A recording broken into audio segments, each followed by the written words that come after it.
No, definitely. Watching from the sidelines, I think it was possibly the best start I've seen to an Aussie game. Watching it, I was very happy and had a lot of confidence that we could go on and dominate the game throughout the full 90. So we'll get on to the second half then. What are your thoughts? Obviously, 2 minutes into the second half, they get a free kick and score. What do you think uh, happened there then? Really, from then on. Look, football's about moments, and that's a moment when you can't concede a goal straight after half time. You know, it was the actual free kick was something like 70 seconds into the second half. It's right on the edge of the area. It's a really, really poor challenge. The player's doing nothing. He's going nowhere, and we give away a silly free kick, and a completely needless one. And obviously, from that area, especially in those conditions, similar to our goal in the first half, which was not too far away from there. In those conditions, if you hit the ball low off the surface, it's likely to go in. And conceding at that time in the second half, like I said, it's about moments, and it was a really bad start, and it shook the boys, and it can't, but it did, and that's something that we have to look at and make sure doesn't happen again, because then we kind of drop for the next 5-10 minutes, and we're just on the back foot completely, and we stop playing the football that got us so much success in the first half.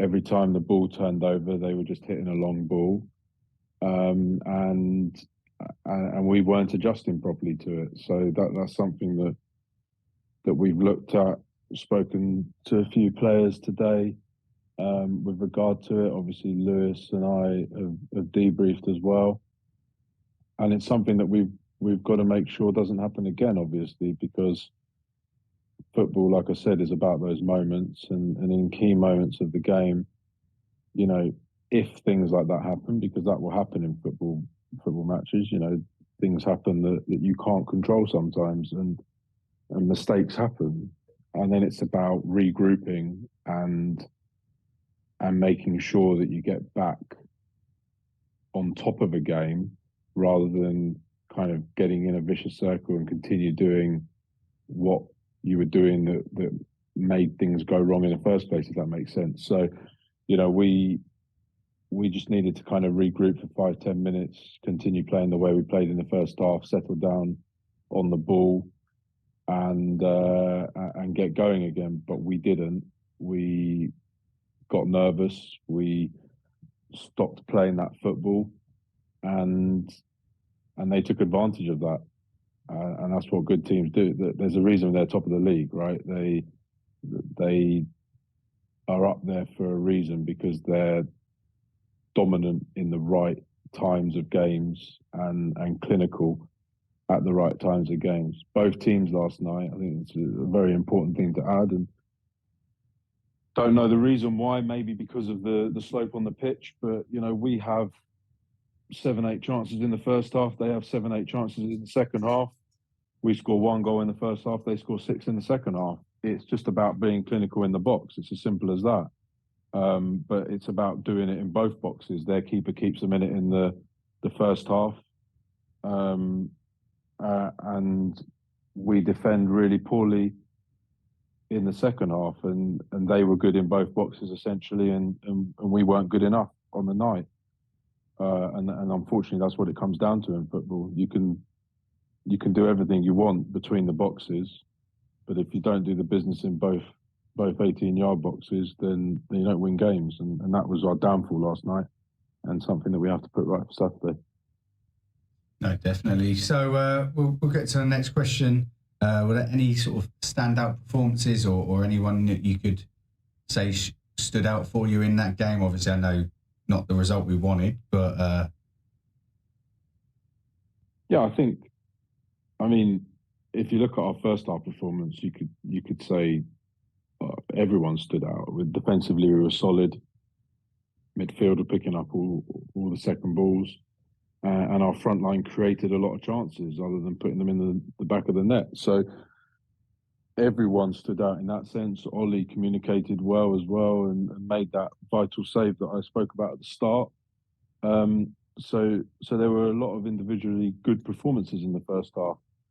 I think in the second half, on the flip side of that, there were quite a few poor ones.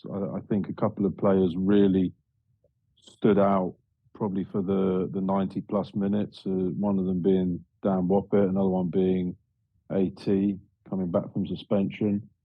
I think Tom's energy and keeping up with Jesus's pace. I think he struggled towards the end. I think fitness played a part in that, but I thought his energy and the way he took his goal as well. I thought our hold-up play up top was reasonably good. Definitely much better in the first half than the second.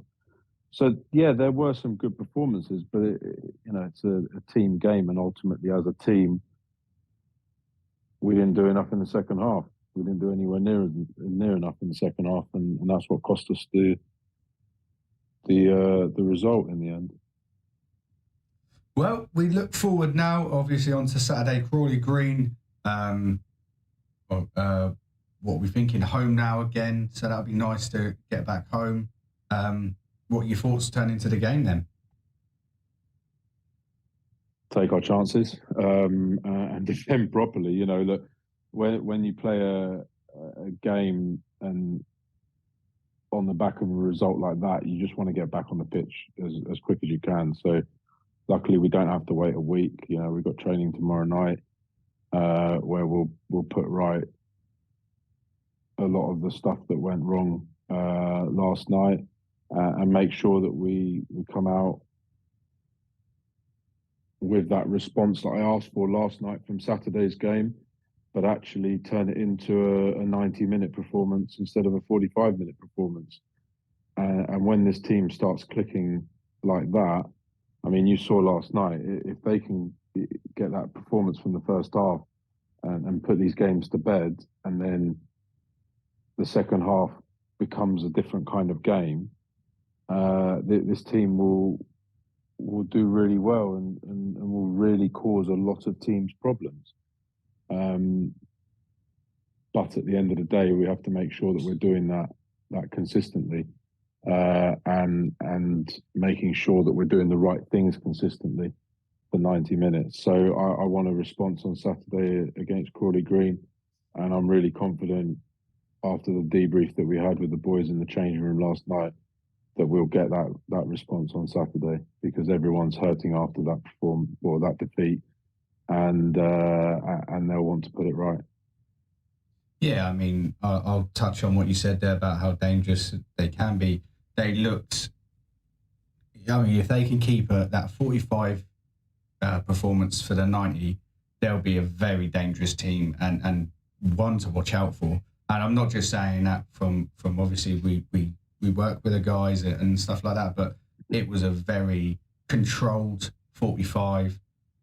We didn't let them dictate their game. It was what we wanted to do.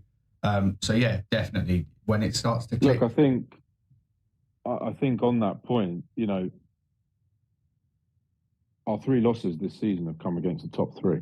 Let's remember that, right? So, and in those games, we've been disappointed not to get something from the games.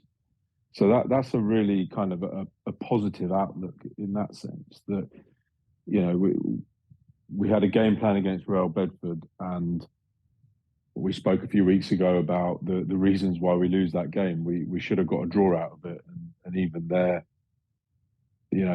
managers have said, like, hard to break down and so on, and that was a really resolute performance that was cost because of poor decisions in terms of, you know, 2 offside goals and a non-penalty. So there were positives to take into our next game from that, which we did really well.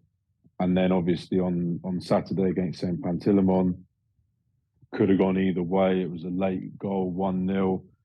And we're disappointed in that. And then last night as well against top of the league, we dominate for 45 minutes. And you know, so we're really not far away. We just need to start putting these performances in for 90 minutes and making sure that we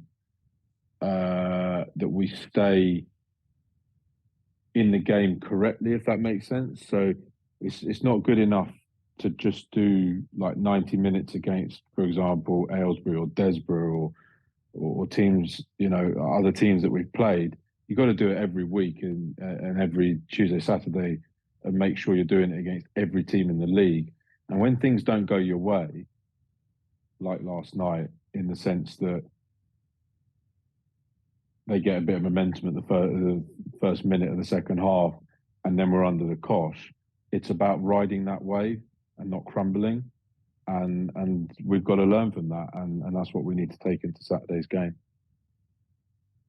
No, well, good luck on Saturday, mate. What we'll do is we'll catch up with you on Sunday, and we'll see how the boys go on. But good luck, and